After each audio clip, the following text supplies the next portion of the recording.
Hello and welcome my new video. Today is second episode about sewing cowl neck dresses. As my fabric, this time to this dress I use old bedsheet in beautiful red wine color. For back I use crossback straps and on front I add side slit. Pattern for this dress is in description box, same as tutorials on making straps in 5 ways. So, subscribe, comment, like, and let's sew it together!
And here you can see ready dress.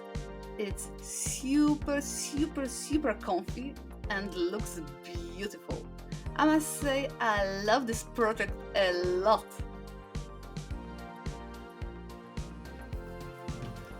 Thank you for watching. Have a great day and most importantly, have fun!